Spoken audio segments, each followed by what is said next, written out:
जय जिजाऊ जय शिवराय. राजमाता जिजाऊ आणि छत्रपती शिवाजी महाराजांच्या चरणी कोटी कोटी प्रणाम. जिजाऊ ब्रिगेडच्या सर्व जिजाऊंना आणि शिवकन्यांना तसेच देश विदेशातील सर्व शिवप्रेमींना जय जिजाऊ. आज 21 फेब्रुवारी 2026 या दिवशी आंतरराष्ट्रीय जिजाऊ ब्रिगेडच्या वतीने आपण सर्वजण छत्रपती शिवाजी महाराजांचा जन्मोत्सव हा भव्य ऑनलाईन सोहळा साजरा करण्यासाठी इथे एकत्रित आलेलो आहोत. या कार्यक्रमाच्या माध्यमातून आपण राजमाता जिजाऊंचा त्याग, धैर्य, छत्रपतींच्या स्वराज्य स्थापनेच्या महान कार्याचे स्मरण परत एकदा करणार आहोत. चला तर मग या पवित्र सोहळ्याला आपण सुरुवात करूया. प्रोग्रामची सुरुवात आपण जिजाऊ व छत्रपती शिवाजी महाराजांच्या पूजनाने करणार आहोत. राजमाता जिजाऊ आणि छत्रपती शिवाजी महाराज यांच्या प्रतिमेचे पूजन शिवमती अनुजा राजे भोसले यांच्या हस्ते संपन्न होणार आहे, अशी मी विनंतीपूर्वक घोषणा करते. अनुजा राजे भोसले. अनुजाताई. आपलं जिजाऊ पूजन आणि शिवपूजन संपूर्ण झालेलं आहे. पुढच्या कार्यक्रमाला पण सुरुवात करावी. जय जिजाऊ. जय जिजाऊ. आता आपल्या अंतकरणातील जिजाऊ भक्ती आपण व्यक्त करणार आहोत. शिवमती वनिताताई अरबट यांच्या मधुर आवाजात जिजाऊ वंदना ऐकून. वनिताताई अरबट. वनिताताई. येते आवाज? आवाज येतोय का माझा? हो, येतोय येतोय आता. सर्वांना जय जिजाऊ. जिजाऊ वंदनेला सुरुवात करीत आहे तरी सर्वांनी हात जोडून जिजाऊ वंदना म्हणावी किंवा ऐकावी. जिजा माऊली गे तुला वंदनाही, तुझ्या प्रेरणेने दिशा मुक्तदाही. भयातून मुक्ती मिळाली जनांना, गुलामी कुणाला कुणाचीच नाही. नसे दुःख कोणा नसे न्यून कोण, फुलांना मुलांना नसे दैन्य काही. जिजा माऊली गे तुला वंदनाही. जशी पार्वती ती प्रिया शंकरास, तशी प्रेरिका गे शहाजी सतोही. जसा सौविभागी बळी पूर्व काळी, शिवाजी जनांच्या तसे चित्त देही. जिजा माऊली गे तुला वंदनाही. तुझ्या संस्कृतीने तुझ्या जागृतीने प्रकाशात नाते मनेही प्रवाही. तुला वंदिताना सुखी अंग अंग, खरा धर्म आता शिवाच्याच पाही.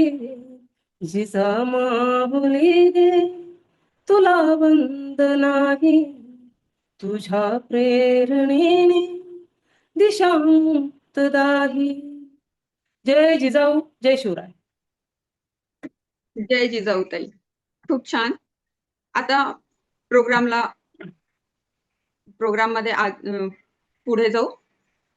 प्रास्ताविक साठी आता या सोहळ्याचे प्रास्ताविक सादर करणार आहेत आपल्या जिजाऊ ब्रिगेड मधील प्रेरणादायी नेतृत्व, प्रेरणादायी व्यक्तिमत्व शिवमती डॉक्टर शारदाताई जाधव. मी शारदाताईंना विनंती करते की त्यांनी प्रास्ताविकासाठी यावे. शारदाताई. हा ताई, सुरू करा तुम्ही. का? हो हो, सुरू करा. तुमचं नाव अनाऊन्स झालेलं आहे. हो हो, मी बोलते. आजच्या ऑनलाईन कार्यक्रमाच्या आंतरराष्ट्रीय जिजाऊ ब्रिगेडच्या आंतरराष्ट्रीय अध्यक्षा, आंतरराष्ट्रीय जिजाऊ ब्रिगेडच्या नौका 7 समुद्रापलीकडे नेऊन जिजाऊचे संस्कारांचा प्रचार प्रसार करणाऱ्या सन्माननीय मयुराताई देशमुख, प्रमुख पाहुण्या ॲडव्होकेट मृण्मयी गुजर, आंतरराष्ट्रीय जिजाऊ ब्रिगेडचे सचिव माननीय वनिताताई अरबट, उपाध्यक्षा माननीय वंदनाताई घोगरे, सुजाताताई ठुबे, अनुजा राजे भोसले ताई आणि प्रसिद्धी प्रमुख माननीय संयुक्ताताई आणि विदेशातून उपस्थित राहिलेले सर्व प्रेक्षक वर्ग. आवाज येते का माझे? करते. आज आपण जो ऑनलाईन कार्यक्रम घेत आहोत, छत्रपती शिवाजी महाराजांची 396वी जयंती जगामध्ये मोठ्या जल्लोषात साजरी होत आहे. आंतरराष्ट्रीय जिजाऊ ब्रिगेड ही जयंती ऑनलाईन साजरी करत आहे. छत्रपती शिवाजी महाराज हे 3 शब्द 4 शतक उलटून गेल्यानंतरही हे शब्द कानावर पडल्यानंतर आपल्या हृदयाची स्पंदनं आनंदाने व अभिमानाने उत्तेजित होतात. कारण त्यांचे अद्भुत कर्तृत्व, त्यांच्या अंगी असणारी नैतिकता इतर राज्यामध्ये दिसत नाही. 400 वर्षानंतरही रयतेच्या हृदय सिंहासनावर राज्य करणारा जगातील एकमेव राजा. राजाची न्यायबुद्धी व निष्कलंक चारित्र्य याची प्रशंसा करताना खाफी खान लिहितोय, शिवाजी राजांनी सक्त ताकीद दिली होती की कुराण, मस्जिद किंवा कोणत्याही स्त्रीस इजा होता कामा नये. तेव्हा मोहिमेत स्त्रिया कैद होत, तेव्हा त्यांचे नातेवाईक येईपर्यंत स्वतः राजे त्यांच्या सुरक्षिततेची काळजी घेत. बेलवाडीची मल्लम्मा देसाई मराठा सैन्याला शरण आली, पण तिच्यासोबत गैरवर्तन करणाऱ्या आपल्या अधिकाऱ्याचे डोळे काढून राजांनी त्याला अंधार कोठडीत डांबून ठेवले. सूर्यास्तानंतर गडाचे दरवाजे बंद होणे हा शिवकालीन नियम होता. तेव्हा हिरकणी गड चढून बाळासाठी गेली, तेव्हा हिरकणीचा राजांनी साडी चोळी देऊन सन्मान केला. किंबहुना तिच्या पराक्रमाचे स्मारक म्हणून व प्रतिबंधात्मक उपाय म्हणून हिरकणी बुरुज बांधून घेतला. राष्ट्रमाता राजमाता जिजाऊंनी संस्कार करताना शिवबा सल्ला दिला होता की शिवबा, ज्याला ऐश पाहिजे त्यांनी स्त्री अभिलाषा धरू नये. स्त्री म्हणजे मराठ्यांच्या देवारातील देवता आहे. पण गेल्या काही दिवसापासून एपस्टीन फाईल बाबत समाजमन सुन्न होते आणि आज संयुक्ताताईंनी एक इंटरनॅशनलवर व्हिडिओ टाकला होता. तुम्ही सर्वांनी पाहिला असेल की त्या महिलेचे काय हाल केले आहेत. यातून धनदाट्यांचा आणि राज्यकर्त्यांचा काळाकुट्ट चेहरा समोर येत आहे. हे पाहून वाटते, हे लोक माणूस म्हणून घेण्याच्या लायक आहेत का? समाजाची इतकी अधोगती का होते? आम्ही छत्रपती शिवाजी महाराजांचा स्त्रीविषयी दृष्टिकोन विसरलो का? रोजचा पेपर हातात येताच महिलांवरील अत्याचाराच्या बातम्या वाचून छत्रपती आठवतात. राज्यकर्त्यांनी फक्त निवडणुकीपुरते छत्रपतीचे नाव न घेता त्यांच्या विचाराचा आदर्श घेऊन कार्यभार करावा एवढीच अपेक्षा आहे. आणि आंतरराष्ट्रीय जिजाऊ ब्रिगेड जे भारताचा आधार आहे, कुटुंब व्यवस्था, समरसता, महिला सक्षमीकरण आणि सुदृढ समाजासाठी काम करते आहे, याचा एक अभिमान आहे. आणि मयुराताईंच्या नेतृत्वाखाली सर्व पदाधिकाऱ्यांची टीम हे सगळे मिळून करत आहेत. आणि आज आपण ॲडव्होकेट मरणमाईताई यांचे सखोल मार्गदर्शनही लाभणार आहे. शिवगर्जना होईल. शेवटी अध्यक्षीय समारोप ताई करतील. एवढेच बोलून मी माझ्या प्रस्तावनेला पूर्ण विराम देते. जय जिजाऊ, जय शिवराय. धन्यवाद शारदाताई. प्रोग्राम मध्ये समोर जाऊ. आता वातावरणात थोडासा उत्साह आणि ऊर्जा निर्माण करण्यासाठी टोकियोवरून आपल्या सोबत आहे सपना गायकवाड यांची. त्या आपल्या समोर गारद सादर करणार आहेत. सपनाताई गायकवाड. शिवमती, सर्वांना जय जिजाऊ. शिवमती सपनाताई गायकवाड, ओसाका, जपान यांचा परिचय मी आता देते आहे. अख्ख्या हिंदुस्थानाचे आराध्य दैवत छत्रपती शिवराय यांचा जन्म 1630 साली किल्ले शिवनेरीवर किल्लेदार असलेले सरदार विजयराव गायकवाड आणि सरदार विश्वासराव गायकवाड या दोघांच्याही पत्नीने म्हणजेच लक्ष्मीबाई आणि सावित्रीबाई गायकवाड या दोघी जावांनी राजमाता राष्ट्रमाता मा जिजाऊंचे बाळंतपण केले होते. त्याच गायकवाड घराण्याच्या ह्या सपना सविताताई संभाजीराव गायकवाड त्यांची लेक आहेत. म्हणजेच छत्रपतींच्या घराण्याशी त्यांची नाळ जुळलेली आहे. त्यांचा परिचय इथेच थांबते. जय जिजाऊ. संयुक्ताताई कंटिन्यू.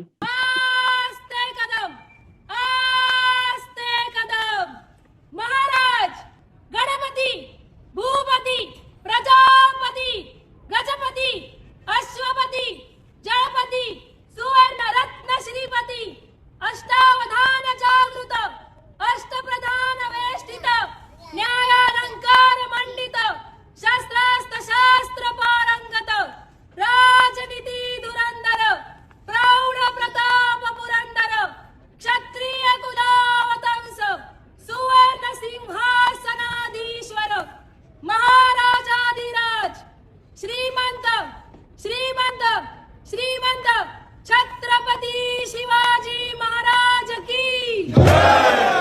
छत्रपती संभाजी महाराज की जय. राजमाता राष्ट्रमाता जिजाऊ माँसाहेबांचा स्वराज्य संकल्पक महाबली महाबाहू शहाजीराजे भोसले यांचा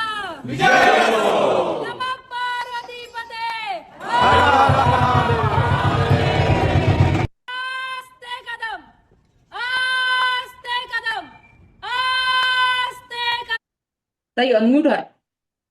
हा हा नाही ना, मैं अनम्यूट. हा हा, येतोय आवाज. सॉरी, काय होऊन राहिलं, मला स्क्रीनवर बिलकुल दिसतच नव्हतं, अनम्यूट पण होत नव्हती. आपण छान काहीतरी भारत ऐकल्यानंतर प्रोग्राम मध्ये पुढे जाऊया. छत्रपतींच्या जन्मोत्सवानिमित्त संभाजीनगर इथून एक भावपूर्ण पाळणा सोहळा आपण बघणार आहोत आता. त्यासाठी वनिताताई त्यांचा परिचय करून देतील, असे मी वनिताताईंना आग्रह करते. वनिताताई. पाळणा सोहळा ज्यांच्या माध्यमातून आंतरराष्ट्रीय शिवजयंतीच्या सोहळ्यात ज्या बाल शिवाजी व राष्ट्रमाता जिजाऊंचा फोटो देण्यात आला, त्यांची 2 महिन्याची कार्तिकी आणि तिची आई रेणुका चेतन देशमुख ह्या 28 वर्ष जिजाऊ सृष्टीचे अध्यक्ष राहिलेले व युगपुरुष पुरुषोत्तमजी खेडेकर साहेबांच्या मार्गदर्शनाखाली पहिला जिजाऊ जन्मोत्सव साजरा करणारे शिवश्री डॉक्टर दिलीपराव देशमुख व शिवमती उज्ज्वलाताई देशमुख यांची नात आणि सुनबाई आहेत. उज्ज्वलाताई देशमुख ह्या संभाजीनगरच्या जिजाऊ ब्रिगेडच्या उपाध्यक्षा व ज्येष्ठ मार्गदर्शक आहेत. तसेच ज्यांनी 2004 पासून मराठा सेवा संघाच्या माध्यमातून जिजाऊ सावित्री, द्विपात्री प्रयोग, पोवाडे, कीर्तन इत्यादीच्या माध्यमातून महाराष्ट्रभर जनजागृती करणाऱ्या इंजिनियर शिवमती जाई व जुई यांची भाची आणि वहिनी आहेत. त्या चेतना आणि चेतन रेणुका यांचा शिवविवाह उज्ज्वलाताई यांनी अत्यंत आदर्श वातावरणात घडवून आणला होता. त्यांचा हा परिचय इथेच थांबते. जय जिजाऊ. संयुक्ताताई कंटिन्यू. झालाय परिचय संपला. व्हिडिओ प्ले करायचंय. व्हिडिओ. आली तीट लावून बाळा कालगड घाला डोळा, उंची अंगड घालून त्याच्या पायी घुंगर माळा, राजसरुपड डोई टोपड पाहून चुकतो चाळा, लिंब लोणवत राग लवकर दुष्ट लागल बाळा, राजसरुपड डोई टोपड पाहून चुकतो चाळा, लिंब लोणवत राग लवकर दुष्ट लागल बाळा, कौसल्यचा राम जसा झाला यशोदेचा, सुलभा पाळणा पाळणा बाळ शिवाजीचा, सुलभा पाळणा पाळणा बाळ शिवाजीचा, जो जो रे बाळा जो जो. आली ती किती सुंदर सादरीकरण आहे. असं वाटतंय अजूनही शिवाजी महाराज आपल्या सानिध्यात आहेत. आहे ना? हो. प्रोग्रामच्या पुढे जाऊ. जी अभी तीसरा करना होगा. ओके. प्रोग्राम मध्ये पुढे जाऊ आपण. आता कॅनडा इथून शिवकन्या तीर्थ पवार यांच्याकडून सादर केलेला पाळणा नृत्याचा व्हिडिओ आपण पाहणार आहोत. तीर्थ पवार यांचा परिचय देण्यासाठी मी अनुजा राजेंना विनंती करते. अनुजा राजेताई. अनुजाताई. जय जिजाऊ. देखो मुल्क मराठों का यह वीर शिवाजी डौला था, मुगलों की ताकत को जिसने तलवारों पे तोला था, हर पावत पे आग लगी थी, हर पत्थर एक शोला था. छत्रपती शिवाजी महाराजांच्या नावाची जादू बघ. उणे 27 डिग्री तापमान असताना, आंतरराष्ट्रीय शिवजन्मोत्सवाच्या पूर्वसंध्येला सगळीकडे बर्फ असताना बिना स्वेटर ही चिमुरडी तीर्था पवार, सध्या राहणार कॅनडा, तिने उत्कृष्ट असे पाळणा नृत्य सादर केले आहे. तिचे आंतरराष्ट्रीय जिजाऊ ब्रिगेडकडून खूप खूप कौतुक आहे. तर आपण आता सर्वजण तीर्थाच्या डान्सचा, नृत्याविष्काराचा आस्वाद घेऊया. मी संयुक्ताताईंना विनंती करते की त्यांनी तीर्थाचा नृत्याविष्काराचा व्हिडिओ ऑन करावा. जय जिजाऊ. ये रे. सुलभा पाळणा पाळणा बाळ शिवाजीचा, सुलभा पाळणा पाळणा बाळ शिवाजीचा, चंद्रचा हा इंद्र शोभतो पुत्र जिजाऊचा, चंद्रचा हा इंद्र शोभतो पुत्र जिजाऊचा, सुलभा पाळणा पाळणा बाळ शिवाजीचा, सुलभा पाळणा पाळणा बाळ शिवाजीचा.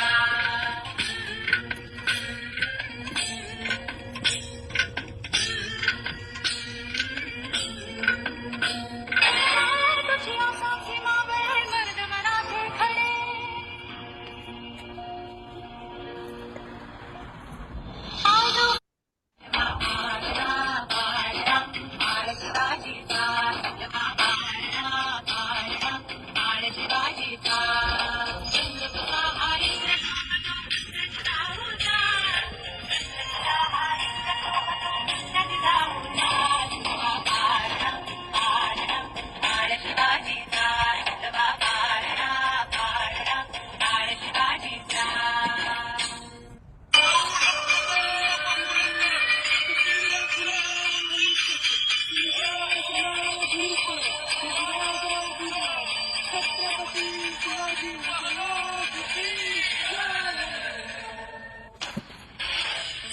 हो निकाले शत्रु राह में मिले हमने जब जब शमशीरें ताने हैं माए भवानी आंधियां उठे शत्रु जड़ से ही मिटे हमने बात यही मन में ठानी है माया भवानी हम सब मर्द मामुड़े बड़े खुद्दार हैं हर एक दिन स्वराज का त्योहार है अब ये शीश नाज में तेरी लाज हम रखे तेरे डर नहीं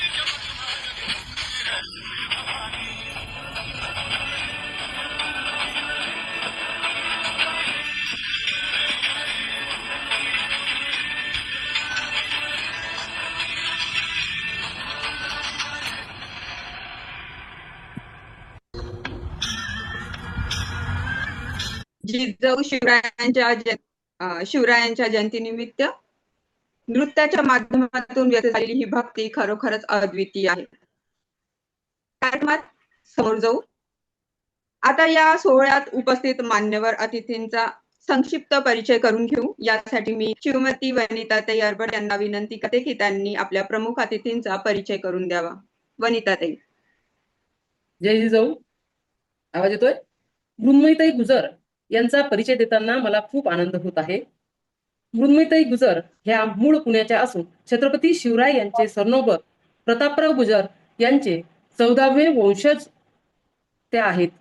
त्या उच्च शिक्षित असून सध्या साय एनर्जी कंपनीमध्ये डायरेक्टर आणि हिरमेन लिगल सोल्युशन यामध्ये त्या को फाउंडर आहेत. अशा कर्तृत्ववान महिला व्याख्याता म्हणून लाभल्या आहेत. याचा आम्हाला सार्थ अभिमान आहे. जय जिजाऊताई. जय जिजाऊ. मी मृण्मयीताईंना विनंती करते की त्यांनी आम्हाला मार्गदर्शन करावे. ओके. नमस्कार. जय जिजाऊ, जय शिवराय. माझं नाव ऍडव्होकेट मृण्मयी गुजर. मी सरनोबत प्रतापराव गुजरांची 14वी वंशज आहे. आणि जे प्रतापराव गुजरांचे जे तिसरे चिरंजीव होते शिदोजीराव गुजर यांची थेट 15वी वंशज. आणि म्हणजे मला फार अभिमान आणि फर्स्ट ऑफ ऑल मी सगळ्यांना थँक्यू म्हणते की मला या प्लॅटफॉर्मवर आज इन्व्हाइट केलं गेलं. सो जेवढे काही राष्ट्रीय आणि आंतरराष्ट्रीय जे काही जिजाऊ वॉरियर्स आहेत त्यांना माझ्याकडनं नमस्कार, आणि जे काही इथे उपस्थित पाहुणे आहेत त्यांना पण माझ्याकडनं नमस्कार. सो मी थोडं प्रतापराव गुजरांबद्दल आणि महाराजांच्या इतिहासाबद्दल चालू करते बोलायला. जेव्हा 1666 मध्ये आपले जे नेतोजी पालकर, सरसेनापती नेतोजी पालकर हे महाराजांना काही कारणास्तव जेव्हा सोडून गेले, म्हणजे स्वराज्याला सोडून त्यांनी आदिलशाही ह्याच्या दरबारी ते जेव्हा गेले, तेव्हा खुद्द महाराजांना आणि स्वराज्याला असा प्रश्न पडलेला की पुढचा सरसेनापती कोण. त्या वेळेला जे राजगड जी त्यावेळेची जी राजधानी होती स्वराज्याची, त्या राजगडाचे जे सरनोबत होते प्रतापराव गुजर, त्या व्यक्तीला महाराजांनी सरसेनापतीचा किताब दिला. आणि परत त्यांना एक वेगळं टायटल दिलं, म्हणजे त्यांचं आधीचं नाव जे होतं कुर्तोजी गुजर, ते किताब देताना त्यांचं जे टायटल बदललं गेलं महाराजांकडनं ते प्रतापराव. आणि तेव्हापासून आपल्याला इतिहासात आपण त्यांना प्रतापराव गुजर, सरसेनापती प्रतापराव गुजर असे ओळखतो. प्लस त्यांची जी काही कारकीर्द आहे ती महाराजांबरोबर काही निवडक मोठी सैन्य हे करण्यात किंवा ज्या काही लढाया आहेत, ती जे असे इम्पॉर्टंट ज्या लढाया आहेत त्याच्यात प्रतापराव गुजरांचे खूप उल्लेख आहेत. जसं करून सुरतेची लूट मध्ये खूप मोठा वाटा होता सरसेनापती प्रतापराव गुजरांचा. मग जी कांचन बारीची लढाई होती ती, नंतर साल्हेरची लढाई आपल्या शिवचरित्रात सगळ्यात इम्पॉर्टंट लढाई मानली जाते, कारण की ती एक लँड बेस्ड लढाई, फर्स्ट लँड बेस्ड लढाई होती की जी स्वराज्यातल्या जेवढ्या लढाया होत्या त्या सगळ्या गडकोट किल्ल्यांवर वगैरे झालेल्या. आणि ही एकमेव अशी लढाई आहे की ती ह्याच्यावर झाली, लँड वर झालेली लढाई आहे. आणि त्याच्यात आपल्याला खूप स्वराज्याला खूप मोठा म्हणजे फायदा झालेला होता. ऐन राज्याभिषेक सोहळ्याच्या जवळपास ही लढाई जी झालेली होती आणि ती सालेरची लढाई जी आहे ती सरसेनापती प्रतापराव गुजर ह्यांच्या नेतृत्वाखाली झालेली आहे. ह्याचा सांगताना आज मला फार अभिमान वाटतो आणि तेव्हा पण जे काही म्हणजे आपल्याकडे स्वराज्याकडे जे काही अवेलेबल साधनं होती किंवा जे काही घोडदळ पायदळ होतं त्या ह्याच्यात हजारोंचे जी मुघली सेना होती त्यांनी फार म्हणजे त्यांच्या कौशल्यतेनी संयमतेनी त्यांनी हे केलं, जिंकून आणली आणि ते म्हणजे एक स्वराज्यासाठी एक मोठं एक वेगळ्या प्रकारची एक इतिहास झालेला आहे तो. त्याच्या पुढे जर बोलायचं झालंच पुढच्या लढाईबद्दल तर ती सगळ्यात मोठी एक म्हणजे महत्वाची लढाई आहे ती उमराणीची लढाई, जिथे खुद्द बेल्लोळ खान इंट्रोड्यूस होतो की he is the villain of the story. मी म्हणेन की बेल्लोळ खान हा अली आदिलशाही दरबारीचा सरदार होता आणि तो चालून जेव्हा आला स्वराज्यावर तेव्हा महाराजांनी परत जर कोणाला ही जबाबदारी दिली आहे तर ती सरसेनापती प्रतापराव गुजरांना दिलेली आहे आणि त्यावेळेस म्हणजे जे काही युद्ध कौशल्य आपल्या मावळ्यांनी सरसेनापती प्रतापराव गुजरांनी आणि बाकीचे जे काही त्यावेळेस त्या युद्धात जे कोण सामील होते मावळे त्यांनी जे वापरून त्यांना म्हणजे एक डिप्लोमॅटिकली आपण जे म्हणतो की लॉक करणं एखाद्याला ती म्हणजे एक वेगळंच वाखणण्याजोगी लढाई आहे. जसं काय की एक एक म्हणजे तो पिरियड जो होता लढाईचा तो ऐन उन्हाळ्यातला होता. मे महिन्यातली ती लढाई होती. तेव्हा ह्या लोकांनी म्हणजे जे आपले मराठे आपण म्हणतो मराठी सैन्यानी त्यांना त्यांचं जे बेल्लोळ खानाचं जे सैन्य होतं त्यांचं पाणी थांबवून त्यांना रोखलं आणि जेव्हा पाणी थांबलं त्यांना खायचं प्यायचं म्हणजे सगळ्याचेच प्रॉब्लेम झाले किंवा त्यांची जे काही घौड दौड होती हत्ती वगैरे जे काही होते त्यांना पाणी आणणं किंवा पाणी देणं हा मुश्किलीचा जेव्हा प्रश्न झाला बेल्लोळ खानाला तेव्हा त्याला म्हणजे जे बेल्लोळ खान होता त्याला दोनच ऑप्शन्स होते की आयदर तुम्ही तिथेच लढाई हे करा किंवा मराठ्यांच्या हातनं मरण हे होतं आणि त्या सुमारास आपली जी मराठे आपण जे म्हणतो गोरिला टॅक्टिक्स किंवा युद्ध नीती महाराजांची असो किंवा महाराजांचे जे मावळे सरदार जे काही आहेत त्यांनी इतकी सुंदर आणि ह्याच्याप्रमाणे वापरली आहे की त्या लढाईत त्यांनी म्हणजे तेवढं पाणी थांबवून त्यांनी चारी बाजूनी आपल्या मराठा सैन्याने त्यांना वेढा घातलेला होता आणि त्या ह्याच्यात दुसरं एक असं होतं की बेल्लोळ खानाला दुसरा काही पर्याय नसताना त्यांनी शरणागतीचा पर्याय जे आहे ते हे केलं आणि त्यांनी त्याच्या वकिला मार्फत जे सरसेनापती प्रतापराव गुजर होते जे ह्या लढाईचं प्रतिनिधित्व करत होते त्यांच्या समोर हे केलं की मी म्हणजे प्रॉमिस केलं की मी आता परत स्वराज्यात येणार नाही किंवा त्रास देणार नाही. हे सगळं करून एक कडक शिस्तीचे प्रतापराव गुजर एक वेगळा डिसिजन घेतात की ठीक आहे म्हणजे नाही का शरण आलेल्या सैन्याचं म्हणजे जे महाराजांची आपली शिकवण होती की शरण आलेल्या सैन्याला कुठेही आपण इजा द्यायची नाही. ह्या एवढ्या शिकवणा खातर सरसेनापती प्रतापराव गुजर यांनी त्यांना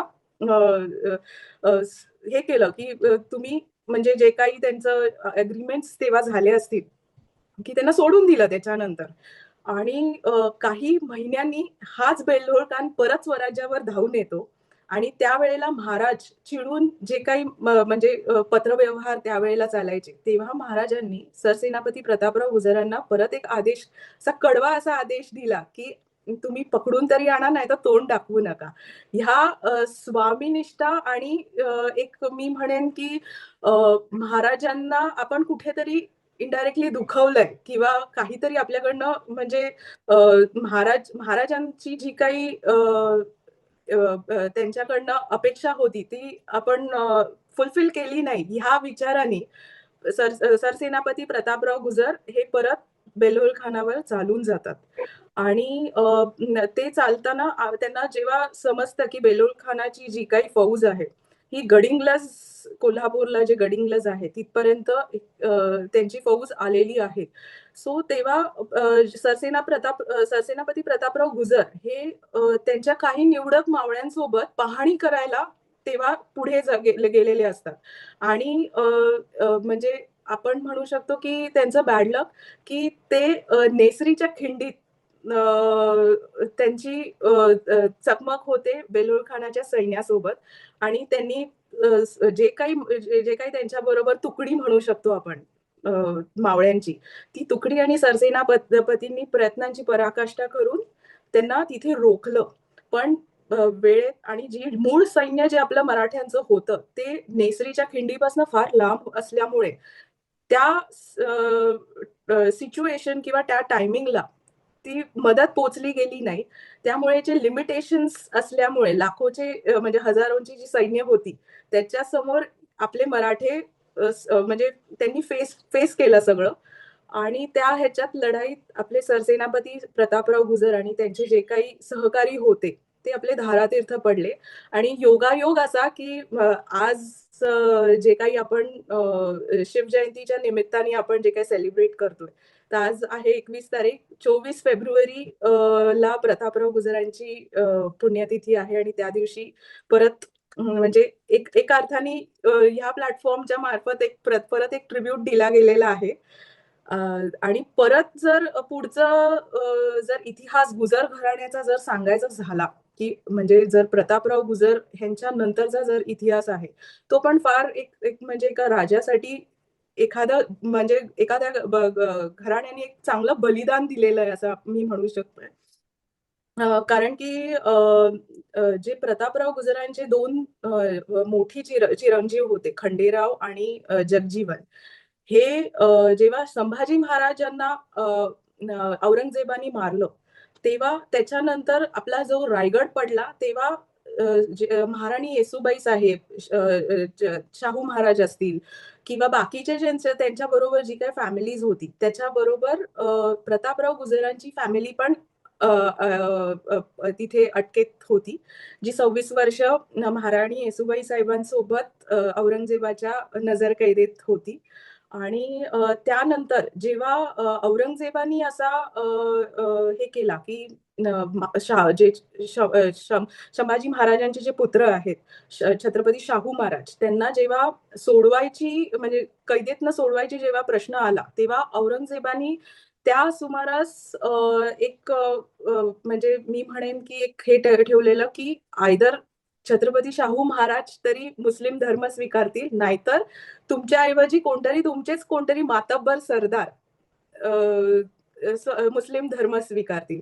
त्यामुळे राजाला वाचवायला प्रतापराव गुजरांचे जे दोन मोठे चिरंजीव होते खंडेराव गुजर आणि जगजीवन गुजर यांनी खुशीने मुस्लिम धर्म स्वीकारलेला आहे.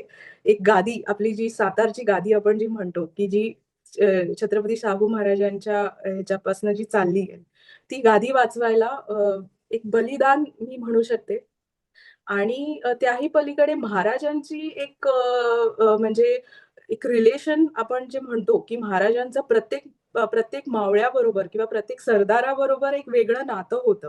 ते नातं महाराजांनी एक वेगळ्या पद्धतीने टिकवलंय गुजर घराण्यासोबत की प्रतापराव गुजरांच्या मृत्यूनंतर तब्बल 6 वर्षांनी महाराजांनी त्यांचे जे धाकटे चिरंजीव होते छत्रपती शाहू महाराज त्यांच्याशी प्रतापराव गुजरांच्या कन्येचा विवाह करून दिलेला आहे. जानकीबाई ह्या प्रतापराव गुजरांच्या कन्या आणि छत्रपती संभाजी महाराजांच्या ह्या पहिल्या पत्नी. सो एक म्हणजे रोटी बेटीचं नातं हे महाराजांनी एक म्हणजे त्या व्यक्तीला ट्रिब्यूट म्हणून मी असं म्हणू शकते की त्यांनी एक कंटिन्यू केलं आणि ह्या घरात जन्मले ह्याचा मला फार अभिमान आहे.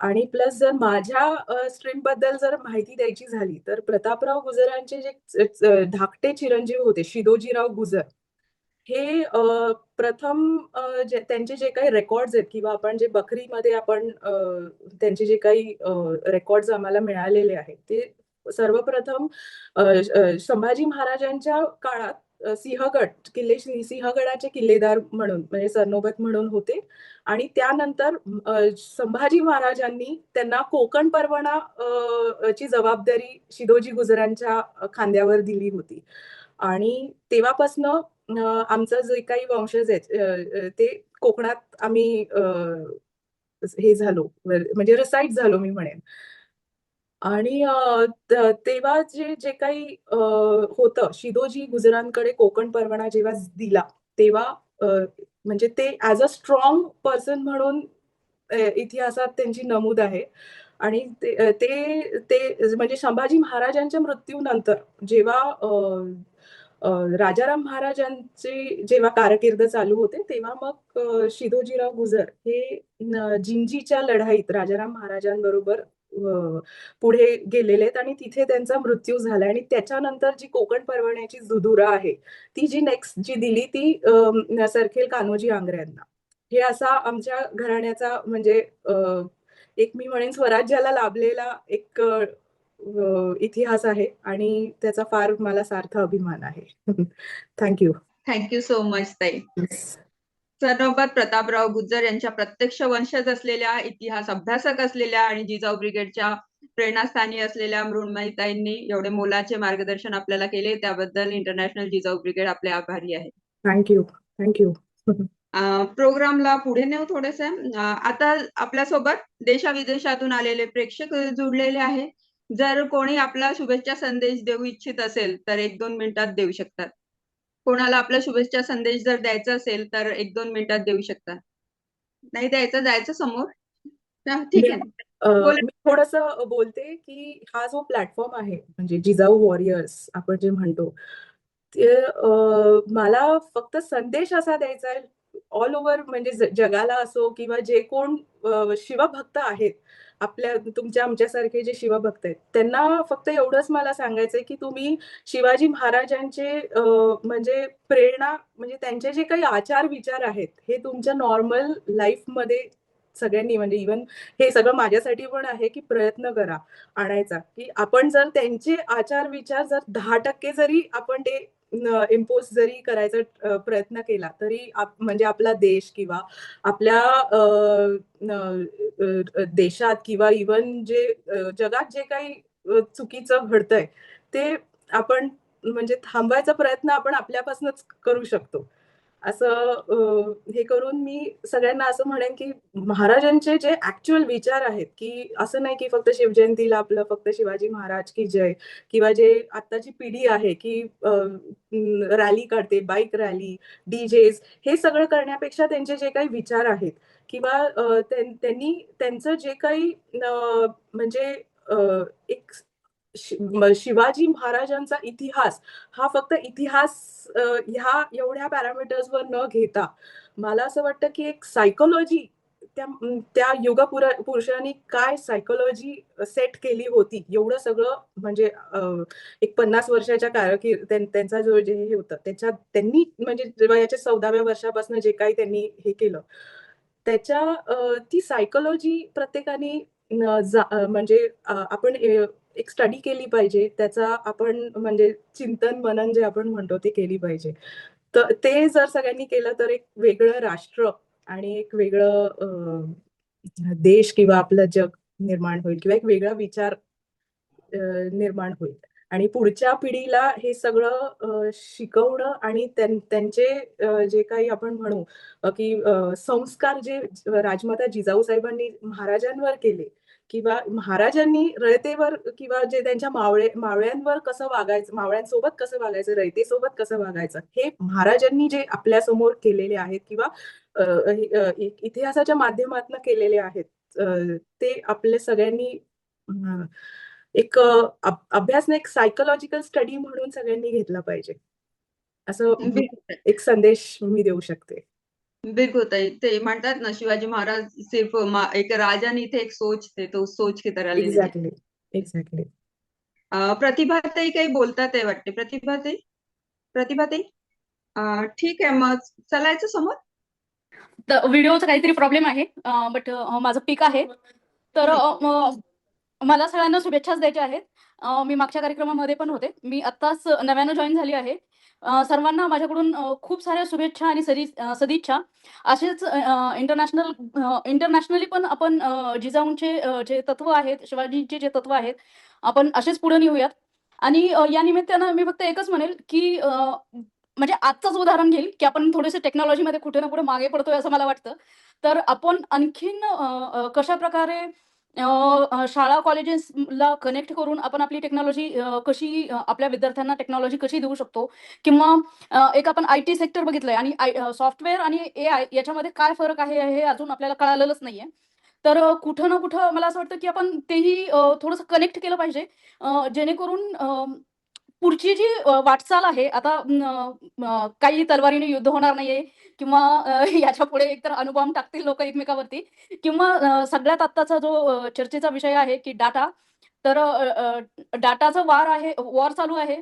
तर यामध्ये आपण मागे पडू नये आणि कुठंतरी आपण शाळा कॉलेजेस कनेक्ट करून जे इंटरनॅशनली जे लोक आहेत त्यांना तिकडे इन्व्हाइट करून, त्या लोकांना इन्व्हाइट करून आपण त्यांचं गायडन्स वगैरे घ्यावं. बाकीच्यांनी प्लीज म्यूट करून घ्या आपल्याकडून, कारण जर इकडनं म्यूट केलं तर मग अनम्यूट व्हायला प्रॉब्लेम होतोय. प्रत्येकाने आपला माईक म्यूट करून घ्या प्लीज. हा ताई, कंटिन्यू. धन्यवाद. मला फक्त इतकंच सांगायचं होतं, की आपण सगळ्यांनी एकमेकाशी कनेक्टेड राहिलं पाहिजे आणि इंटरनॅशनली पण मीटिंग असो किंवा कॉन्फरन्स आपण म्हणूयात, आपण मंथमधून किंवा ट्वाईस अ मंथमधून आपण एकदा गॅदरिंग झालं पाहिजे आणि पुढच्या वाटचालीसाठी मार्गदर्शनासाठी एक रोड मॅप आखला पाहिजे असं मला वाटतं. Thank you so much. आणि प्रतापरावांच्या वंशजांना पण भेटून मला खूप छान वाटलं. ॲक्च्युअली असं होत नाही कधी, की आपण कोणाला एवढे सहजासहजी भेटू, किंवा माहितीच नसते. मला आत्ता माहिती झालं, की अरे हां, यांचे वंशज आहेत. So I am glad that I get this platform to meet them. ठीक आहे ताई, thank you so much. Thank you so much. अजून कोणाला शुभेच्छा द्यायच्या आहेत का? जायचं मग समोर. हा ताई, कंटिन्यू करायचं. आता या सोहळ्याचा समारोप करताना आंतरराष्ट्रीय जिजाऊ ब्रिगेडच्या संस्थापक अध्यक्षा माननीय शिवमती मयुराताई देशमुख यांचे मार्गदर्शन व समारोप भाषण होणार आहे. मयुराताई देशमुख. हॅलो, आवाज येतो? येतोय ते. हा, सर्वांना जय जिजाऊ. 396व्या शिवजयंती निमित्त आपल्या सर्वांना मनपूर्वक हार्दिक शुभेच्छा. आदरणीय संस्थापक अध्यक्ष खेडेकर साहेब यांच्या प्रेरणेतून आंतरराष्ट्रीय जिजाऊ ब्रिगेड हे कार्यक्रम घेत असते आणि आज आपण ह्या जिजाऊंच्या लेखी 7 समुद्र पार जाऊन वेगवेगळ्या ठिकाणी वेगवेगळ्या देशांमध्ये ऑनलाईन आणि ऑफलाईन कार्यक्रम घेत असतो. तर आज मला खरोखरच आनंद होत आहे की गारद म्हणणारी जी सपना गायकवाड आहे तर टोकियोवरून ती गारद म्हणत आहे. म्हणजे तिथे खूप मोठा कार्यक्रम झाला टोकियोमध्ये, ओसाका या गावामध्ये. तिथले माजी आमदार पुराणिक साहेब यांनी शिवाजी महाराजांचा भव्य पुतळा उभारला आणि भव्य प्रमाणात तिथे एक मोठा कार्यक्रम घेण्यात आला आणि तिथे आता शिवजयंती साजरी केल्या जात असते. आणि ह्या शिवजयंतीमध्ये ही सपना गायकवाड जी आहे, आताच आपल्याला वनिताताईंनी त्यांचा परिचय दिलेला होता. गायकवाड घराणे म्हणजेच किल्ले शिवनेरी येथील किल्लेदार विश्वासराव गायकवाड यांचे वंशज असून आपल्याला खरोखरच अभिमान वाटतो की हे वंशज परराष्ट्रांमध्ये गेल्यानंतर सुद्धा आपली संस्कृती सोडत नाही आणि तिथे गारद म्हटल्या जाते आणि शिवचरित्र समोर आणल्या जाते.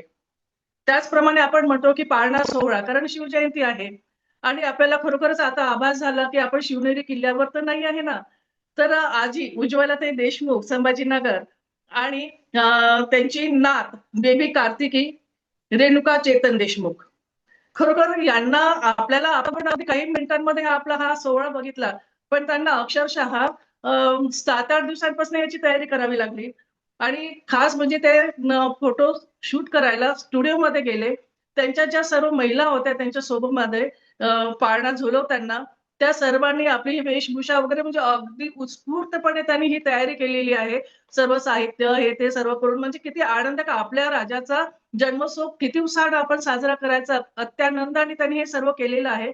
म्हणून मला असं वाटतं की सर्वात जास्त तर कार्तिकी जी छोटी बेबी आहे अगदी 2 महिन्याची, तिने खरोखरीच सर्वांना मोठ्यांना साथ दिली असं म्हणावं लागेल आणि तिच्या आयुष्यातील हा एक अविस्मरणीय हा प्रसंग असणार आहे, की ना अगदी मी छोटंसं बाळ असताना माझ्या आजीनी, माझ्या आईनी माझ्यासाठी काय-काय केलं होतं, माझ्या बाबांनी काय केलेलं होतं, म्हणजे ते हे सर्व आठवणी तिला नंतर राहील. पण ती कुठल्या माध्यमातून?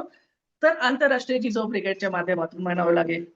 आणि सहज आता आपल्या नांदेडच्या देवसरकर ताई आहेत. ही आजी आणि आजीनी नातीला कसं घडवलं, लेकीला घडवलं म्हणून नात पण घडते आहे. तर ही आपली जी पाळणा नृत्य करणारी जी आहे, तीर्था नावातच तीर्था आहे. तीर्था ज्योत्स्ना श्रीकृष्ण पवार. हे यांचे शिवजन्मोत्सव जेव्हा कॅनडाला नेहमीच करतात, तर वेगवेगळ्या वेशभूषेतून तिची नाटिका असते, नृत्य असतं. आता तर तिने हा 18 तारखेला म्हणजे शिवजयंतीच्या पूर्वसंध्येला तिने म्हणजे उणे 27 सेंटीग्रेड असणाऱ्या अशा बर्फाळ थंडगार वातावरणामध्ये या चिमुकलीने अगदी तिचे वय सुद्धा 9-10 वर्षाचीच आहे आणि या मुलीने शिवनृत्य पाळणा शिवजन्मोत्सवानिमित्त केलेलं आहे. म्हणजे ह्या लहान मुलांमध्ये आपण खरोखरच हे अतिशय सुंदर शिवविचाराचं बाळकडू आपण देत आहे. ही नवीन जी ही पिढी आहे मला असं वाटतं, की खरोखरच परत अजून हे शिवकाळात जात आहेत. परंतु आजचे शिवकाळ असं म्हणूया, की तंत्रज्ञानाने युक्त असं हे शिवकाळ आहे. आता आपल्याला काय घ्यायचं आहे? मृण्मयी ज्या प्रमुख वक्त्या आहेत, त्यांच्या म्हणण्यातून हेच आपल्याला किंवा प्रतिभाने आता म्हटलं की आपल्याला आयटी सेक्टरमध्ये अजून टेक्नॉलॉजीमध्ये समोर जायचं आहे. तलवारीचा आता उपयोग नाही आहे. तर आपण खरोखरच असं म्हणूया, की एआयचा हा जमाना आहे आणि त्यानुसार आपण समोर जात आहोत आणि ह्या माझ्या महिला ज्या जेवढे पदाधिकारी आहे आणि आमचे जे सदस्य आहेत याच टेक्नॉलॉजीच्या माध्यमातून समोर जात आहेत. तर मृण्मयी ॲडव्होकेट मृण्मयी ही स्वतःचा व्यवसाय म्हणता येईल, तिचं स्वतःचं ऑफिस पुण्यामध्ये आहे आणि महिलांसाठी इंडस्ट्रियलिस्ट ह्या लोकांसाठी त्याचं मोठं कार्य आहे त्यामध्ये. त्याचप्रमाणे तिचं पुणेमध्ये पिंपरी चिंचवड इथे 4 व्हीलरचे जे पार्ट्स असतात, महिंद्रा आणि टाटा कंपनीसाठी ती स्वतः बनवते मॅन्युफॅक्चरिंगचे. तर ह्या मुली स्वतःचा व्यवसाय, स्वतःचं प्रोफेशन सांभाळून मृण्मयीचं काम खरोखरच वाखाणण्याजोगं आहे. मी तिचं काम बघितलेलं आहे. ऑनलाईनच बघितलेलं आहे. भेट अजून व्हायची आहे. तर अनेक शिवकालीन जे घराणे आहे, सरदार घराणे आहेत. तर ह्या सरदार घराण्यांमध्ये ती स्वतः जाते, भेटी देते. अर्थातच हे सर्व त्यांचे एकमेकांचे नातेवाईक आहेच. पण साधं भेट नसते ही. तिला इतिहास लिखाणाची खूप आवड आहे. ती ते जुन्या काळातील बखरींचे वाचन करून, त्या घराण्यांना भेट देऊन आणि त्याचे फोटो संग्रहित करून ती इतिहास लिहत आहे. तर मला खूप कौतुक वाटतं तिचं, की ती इतिहास लिहत आहे म्हणजे खरोखर आज काळाची गरज आहे. कारण आपल्या समोर खरा इतिहास येतच नाही. परवाच मी वाचलं, की आपल्या बालपाठ्य जे पुस्तकं असतात, त्यामधून शिवाजी महाराजांचा इतिहास कमी केला गेलेला आहे आणि काल असं वाचण्यात आलं, की आपलं शिवाजी महाराजांचा जो स्वराज्याचा जो नकाशा आहे, तो कमी करण्यात आलेला आहे. तर मग तुम्ही असं कमी करता की शिवाजी महाराजांच्या विचारांना तुम्ही संपवत आहात का? पण मला असं वाटतं की शिवाजी महाराजांना कधीही कोणीही संपवू शकत नाही.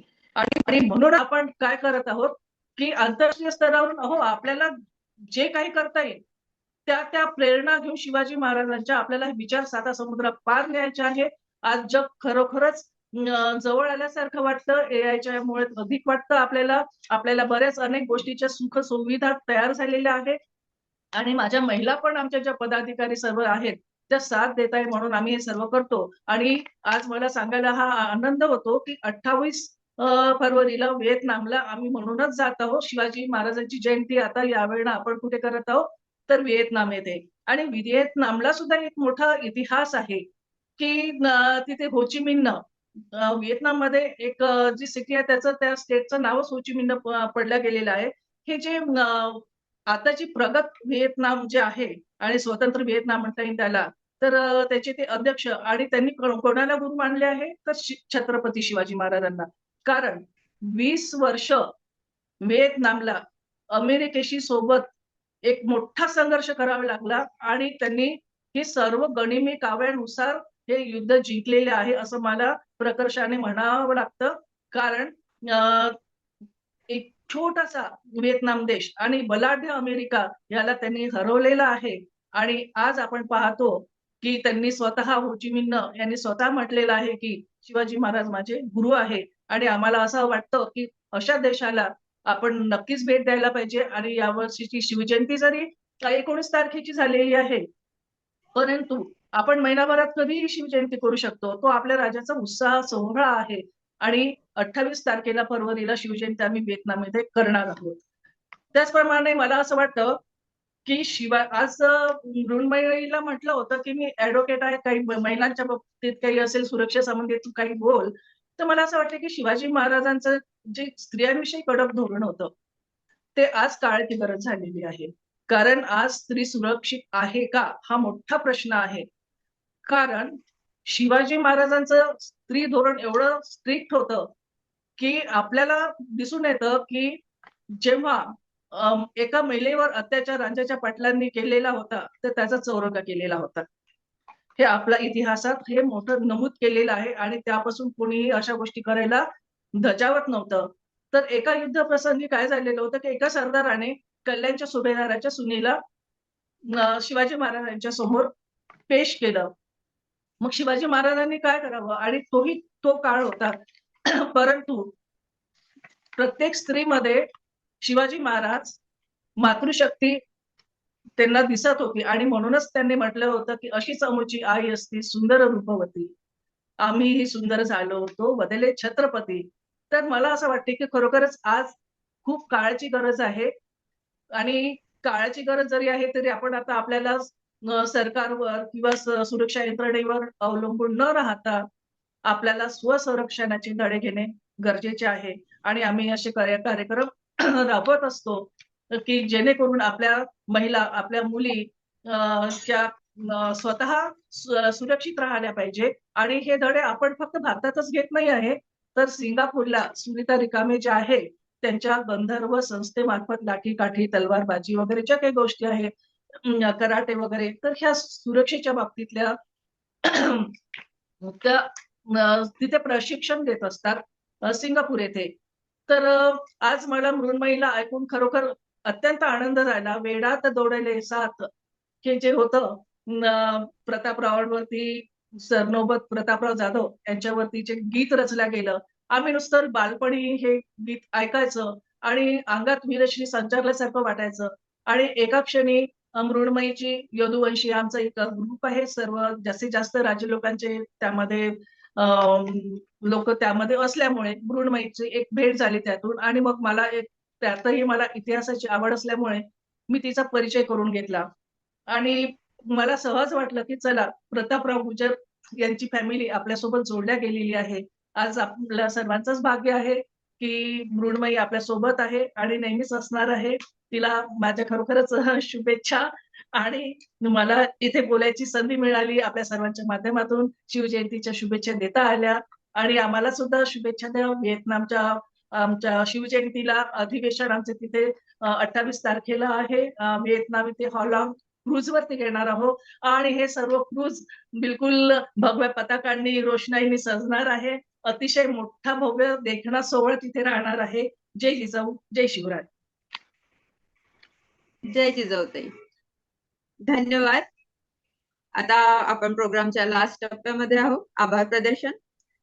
आभार प्रदर्शनासाठी मी शिवमती वंदनाताई घोगरे यांना विनंती करते की त्यांनी आभार प्रदर्शन करा. हा कार्यक्रम यशस्वी करण्यासाठी सर्व मान्यवरांचे अतिथी, कलाकार, व्हिडिओ सादरकर्ते, तांत्रिक टीम आणि सहभागी सर्व शिवभक्त यांचे मी मनपूर्वक आभार मानते. धन्यवाद मृण्मयीताई, अनुजाताई, वनिताताई, मयुराताईंचे मी खूप खूप आभार मानते. सगळ्यांनी आपल्या प्रोग्राम मध्ये सहभागी झाल्याबद्दल त्यांचे खूप खूप आभार. शेवटी सर्व शिवप्रेमींना आजचा हा शिवजन्मोत्सव सोहळा इथे संपन्न झाला. परंतु शिवरायांचे प्रेरणा आणि राजमाता जिजाऊंचे आशीर्वाद सदैव आपल्या सोबत राहोत. जय जिजाऊ, जय शिवराय. मृण्मयीताई, कोकणात आपलं गाव कोणतं आहे? ओसबी आहे का? नमस्कार अनुजा. म्हटलं मृण्मयीताई जी. कोकणात कोणतं गाव आहे तुमचं? आमचं मंडणगड तालुक्यात पालवणी म्हणून गाव आहे. म्हणजे गुजरांची ना 3 गावं आहेत. पालवणी, सवेणी आणि कोसबी. आणि म्हणजे ते डिवाइड झाले, पण आमचं जे मूळ गाव आहे ते पालवणी म्हणून आहे. ओके. आणि पालवणीला एक वेगळा इतिहास आहे. म्हणजे महाराजांच्याही आधीचा एक इतिहास खूप म्हणजे वेगळा एक असा इतिहास आहे. तो पूर्ण ऍक्च्युली बघायला गेला तर सगळा आदिलशाही मुलूक होता. आणि खुद्द पालवणीचा इतिहास असं बोलायचं झालं तर तिथे कोळी राजाचं संस्थान होतं. म्हणजे पालवणी हे एक जुनं संस्थान आहे. आणि त्या कोळी राजावर आदिलशाही मुलुखाने चाल करून आली होती. आणि त्यावेळेला परत जेव्हा ते त्यांचं राज्य वाचवायचं तेव्हा महाराज स्वतः चाल करून आलेले आहेत. आणि असं म्हणतात, पण काही गोष्टींचे प्रूफ नाही आहेत म्हणून आपण अशा प्लॅटफॉर्मवर बोलू शकत नाही. की खूप जणांकडनं असं ऐकलेलं आहे मी माझ्या वाडवडिलांकडनं पण, की स्वतः महाराजांचे स्पर्श लागलेले आहेत आमच्या गावाला. असं तर तेव्हा तो जो मुलूक आहे तो आपल्या स्वराज्यात आलेला आहे. आणि मीही ऐकलेलं आहे. म्हणजे हो, हो. त्या साईडला शिवाजी महाराजांची छावणी पडलेली होती. हो, हो, हो. आणि ते कोळी राजांवर जेव्हा संकट आलं त्यांच्या Yes. तिथून ते विंध्यवासिनीची मूर्ती जी लपवली हो, चिपळूण हो. जवळ. हो. हम्म. आणि तिथे- ऍक्च्युली पालवणी हे ना दळवींचं गाव म्हणजे मेन हे आहे. दळवी घराणं हे दळवट नाही हो, हो. तिथे दळवी. ते हा. ऍक्च्युली पालवणीचे राजे म्हणून दळवी हे कन्सिडर केले जातात. पण जेव्हा तो सगळा मुलूक हे महाराजांनी काबीज केला त्याच्यानंतर ती सगळी जबाबदारी गुजरांकडे. आणि अजूनही म्हणजे तेवढा तो रोग आहे गुजरांचा. म्हणजे दळवींची पण घरं आहेत, गुजरांची तर ऑब्व्हियसली आहेत, पण जो वेटेज आहे ज्या फॅमिलीला तो गुजर घराण्याला अजूनही दिला जातो. प्लस अजून एक सांगायचं झालं तर म्हणजे हल्लीच जे माझे काही जसं मला वेळ मिळतो तसं अभ्यास चालू आहेत माझे. तर त्या संशोधनातनं असं समजलं की त्या काळी दाभोळचं जे बंदर होतं म्हणजे दापोली तालुक्यात जे दाभोळ हे गाव आहे ते आशिया खंडातलं सगळ्यात मोठं बंदर त्यावेळेला शिवाजी महाराजांच्या वेळेला कन्सिडर केलं होतं. व्यापारी बंदर हो, व्यापारी बंदर. त्या बंदरावरनं जे काही पोर्चुगीज असो किंवा डच, फ्रेंच जे काही रायगडाला यायचे त्या लोकांकडनं ऑक्ट्रॉय ड्युटी आपल्या स्वराज्य म्हणजे जे काही महाराज त्यांच्याकडनं घेतले जात असेल. आणि हे सगळं शोधता लकीली म्हणजे जे माझ्या वडिलांच्या नावाने जो काही सातबारा आहे त्या सातबाऱ्यापैकी एक जागा अशी आहे की तिथे आम्हाला असे ट्रेसेस सापडून आलेले आहेत की ती म्हणजे त्या जागेला पण जकातीचा माळ असं म्हणतात. तिथे एक जकात नाका होता की तिथे म्हणजे आपण आता आजकालच्या ह्याच्यात आपण जे म्हणतो टोल नाका तेव्हा त्या काळी जकात नाके होते. तिथे ऑक्ट्रॉय कलेक्ट केला जात होता. हे जे पोर्चुगीज इंग्रज वगैरे. आणि तिकडनं ऑक्ट्रॉय कलेक्ट करून मग पुढे त्यांना आपण म्हणतो पासेस रायगडला जायचे जे पासेस त्यांना ते पुढे इश्यू केले जात असत तिकडनं. हे एवढं हे झालंय पण काही गोष्टींचा अजूनही अभ्यास चालू आहे म्हणून अजून काही गोष्टी उघडल्या जातील ह्याच्या पुढे पण म्हणजे जसा अजून थोडं संशोधन होईल ह्या पॅरामीटर्सवर तर नक्कीच. आणि ते म्हणजे आम्ही पण फार शॉकिंग होतो की एवढं सगळं अरे आपल्याच ह्याच्यात आहे. आणि लकीली ते म्हणजे माझ्या बाबांच्याच नावावर सातबारा असल्यामुळे थोडंसं इझी पण गेलं आम्हाला अजून शोधायला. आणि चालू आहे त्या रिलेटेड पण शोधकाम चालू आहे. कारण की एक जर बघायला गेलं तर दाभोळचं बंदर आणि रायगडाच्या मध्ये किल्ला असा कुठचाच नाहीये. मंडणगडचा एक किल्ला सोडला तर मध्ये कुठचाही किल्ला नाहीये. त्यामुळे त्यांना हे असे म्हणणं तर पालगडची गडी पालगडची गडी आहे. हो ती चिपळूण साईडला आलं. चिपळूणला पण एक किल्ला. हा ते पण ती राईट साईडला आलं म्हणजे मोठी गलबत मोठ्या बंदरातून. येस हो असं म्हणजे तो जो एक गलबत यायची ना जी ती तिथून दाभोळला माल उतरून छोट्या होड्या चिपळूणला यायच्या. आणि चिपळूण मधून मग ते माल पास व्हायचा. ओके चिपळूणला आहे चिपळूणला आहे गोविंदगड. आणि आता त्याला तिकडून गोवळकोटचा किल्ला पण म्हटलं जातं. गोवळकोटचा गोवळकोट किल्ला बरोबर. गोवळकोट. आम्ही मंडणगड तालुक्यात येतो, म्हणजे आमचं जे गाव आहे. तर मंडणगड तालुक्यात जर किल्ला म्हणायचा झाला तर तो मंडणगडचा किल्ला. हा, तो भुईकोट किल्ला समथिंग आहे तो असं काहीतरी. भुईकोट नाही, प्रॉपर ह्याच्यातच आहे. हो हो. Okay okay. आणि मोठा किल्ला आहे तो राहायला हरणेला, दाभोळ, हरणेला सुवर्णदुर्ग. सुवर्णदुर्ग वगैरे सगळं शिदोजी गुजरांच्या म्हणजे तसं काही बखरीत मेन्शन झालेले चिटणीस बखरीत वगैरे, की त्यावेळेला त्या सगळ्या एरियाची जबाबदारी शिदोजी गुजरांकडे प्रथम होती. आणि कान्होजी आंग्रे म्हणजे शिदोजी गुजर जेव्हा गेले त्याच्यानंतर मग ती सगळी जबाबदारी कान्होजी आंग्रेंकडे, म्हणजे आपण जे म्हणतो आरमाराचे मेन ते कान्होजी आंग्रे. मग त्यांनी पण मग पुढे सगळं नेव्ही जी काही स्वराज्य रिलेटेड हे केलं ते त्यांच्या थ्रू अजून कार्य पुढे चांगलं झालं. कोसबी गाव माझ्यापासून 5-6 किलोमीटरवर आहे. हो हो, ते चिपळूण तालुक्यात येतं कोसबी. आमच्यापासून 5 ते 6 किलोमीटरवर आहे, म्हणून ओके, विचारलं. बर. ऍक्च्युली सवयणी खूप छान माहिती मिळाली. सवयणी जे आहे ते खेड तालुक्यात येतं. आम्ही मंडणगड तालुका, पण सवयणी आणि पालवणीमध्ये खूप कमी डिस्टन्स आहे गावांमध्ये पण. आणि म्हणजे तिथले जे गावातली जी म्हणजे आता माझं पण त्या रिलेटेड म्हणजे त्यांची जी वंशावळ आहे, आमची जी वंशावळ आहे, थोडंसं म्हणजे काम चालू आहे. ते भाऊबंदच आहेत. म्हणजे आता ते थोडंसं म्हणजे काही कॉपीराईटच्या दृष्टीने मी अजून काही थोडंसं आउट नाही करता येते मला, असं सगळं आहे ते. पण इवन मग ते कोसबीचं पण त्यांच्याकडनंच कळलं की ते सवयणीचे जे काही गुजर आहेत, म्हणजे तो जो ग्रुप आहे त्या गावात, त्यांचंच डिव्हिजन हे कोसबीत झालेलं आहे. असं त्यांच्याकडनं पण मला एक म्हणजे वेगळी माहिती हल्लीच मिळालेली आहे. खूप छान इतिहास आपल्याकडून माहिती झाला. अशाच आमच्याशी कनेक्टेड राहत आहे. आणि मला एक म्हणायचं आहे, माहिती मिळेल. 24 फेब्रुवारीला सरनो प्रतापराव गुजर यांचा स्मृती दिवस आहे. आणि पुण्यामध्ये फार मोठा कार्यक्रम त्यामध्ये घेतलेला, आणि गुजर वंशाचे जेवढे लोक आहेत त्यांना तिथे इन्व्हाइट केलेलं आहे. त्यामध्ये मृण्मयी पण इन्व्हाइट आहे. ऍक्च्युली उद्या आहे तो कार्यक्रम. आणि सौरभ करडे म्हणून आहेत इतिहासकार, आणि त्यांनी प्रतापराव गुजरांवर एक सुंदर पुस्तक पण लिहिलेलं आहे. त्यांचं स्पेशली प्रतापराव गुजरांवर उद्या पुण्यात व्याख्यान आहे संध्याकाळी 6:30 वाजता केसरी वाड्यावर. सो जे कोण पुणा आणि पुण्याच्या जवळ जे कोण असतील त्यांना मी ह्या प्लॅटफॉर्म मार्फत आमंत्रण देते की सगळ्यांनी आवर्जून यावं. एक वेगळा इतिहास त्यांच्या थ्रू, कारण की सौरभ करड्यांचा म्हणजे जे काही अभ्यास आहे तो एक म्हणजे वेगळा वाखणण्याजोगा आहे. सो ज्यांना इंटरेस्टेड आहे आणि जे पुण्याच्या जवळ किंवा पुण्यात राहतात त्यांनी नक्की यावं उद्या 6:30 वाजता. थँक्यू. चालेल, ठीक ते आहे. खूप छान. धन्यवाद. कार्यक्रम संपन्न झाला असे जाहीर करते. जय जिजाऊ, जय शिवराय. जय हिंद. जय जिजाऊ. जय हिंद.